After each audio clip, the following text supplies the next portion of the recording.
অসম নাগালেণ্ড সীমান্তত পুনৰ চেপা উত্তেজনা সৰুপথাৰ সমজিলাৰ উৰিয়াম ঘাটত নগাৰ আগ্ৰাসনক লৈ শংকিত সীমান্তবাসী অসমৰ জনসাধাৰণ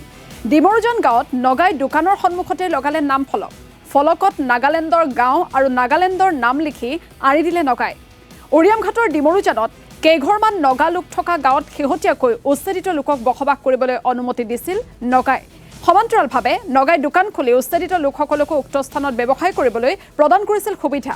আজি ডিমৰুজনত নগাই খুলি দিয়া দোকানৰ আলম লৈ নামফলক আঁৰি দিয়া কাণ্ডই উৰিয়াম ঘাটত সৃষ্টি কৰিছে প্ৰতিক্ৰিয়া উচ্ছেদিত লোকক লৈ নগাই অসমৰ ভূমি আগ্ৰাসনৰ চেষ্টা কৰিছে নেকি এই বিষয়লৈ সৰ্বত্ৰ সৃষ্টি হৈছে তীব্ৰ প্ৰতিক্ৰিয়াৰ অসম নাগালেণ্ড ডিমৰুজন যিখন আমাৰ গাঁও আছে সেই গাঁওখনত তেখেতলোকে নগা ব্যক্তি দুঘৰে আচলতে যিটো এটা কাৰ্যপন্থা লৈছে এই ক্ষেত্ৰত আমি আচলতে তীব্ৰ বিৰোধিতা কৰিছোঁ তেখেতলোকে উচ্ছেদিত ব্যক্তিক তেখেতলোকে সংস্থাপন কৰি উচান ভেজ নাম দি তেখেতলোকে যি দোকান প্ৰতিষ্ঠা কৰিছে এই ক্ষেত্ৰত আচলতে ছাত্ৰ সন্থাৰ তৰফৰ পৰা মহকুমা প্ৰশাসনৰ আমি টানি অনুৰোধ জনাইছোঁ এই ক্ষেত্ৰত আচলতে বিহিত ব্যৱস্থা ল'বৰ কাৰণে ছাত্ৰ সন্থাৰ তৰফৰ পৰা অনুৰোধ জনাইছোঁ আমি এটা কথা ক'ব বিচাৰিছোঁ কোনো কাৰণত যাতে উচ্ছেদিত ব্যক্তিয়ে নগা ব্যক্তিৰ লগত মিটিৰালি কৰি তাতে দোকান খুলিব নোৱাৰে বা তেখেতলোকে নাম ফলক লগাব নোৱাৰে এই ক্ষেত্ৰত ব্যৱস্থা ল'বৰ কাৰণে প্ৰশাসনৰ অনুৰোধ জনাইছোঁ আৰু এটা কথা ক'ব বিচাৰিছোঁ কোনো কাৰণত যাতে কোনো এঘৰো উচ্ছেদিত ব্যক্তিয়ে ইয়াত যাতে গিজগিজাই থাকিব নোৱাৰে বা তেখেতলোকে ইয়াত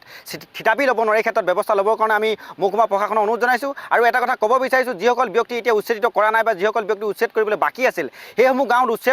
উচ্ছেদ পৰ্যায় মানে কাৰ্যপন্থা লৈ আচলতে তেখেতলোকে ইয়াৰ পৰা আঁতৰাৰ ব্যৱস্থা কৰিবৰ কাৰণে অনুৰোধ জনাইছোঁ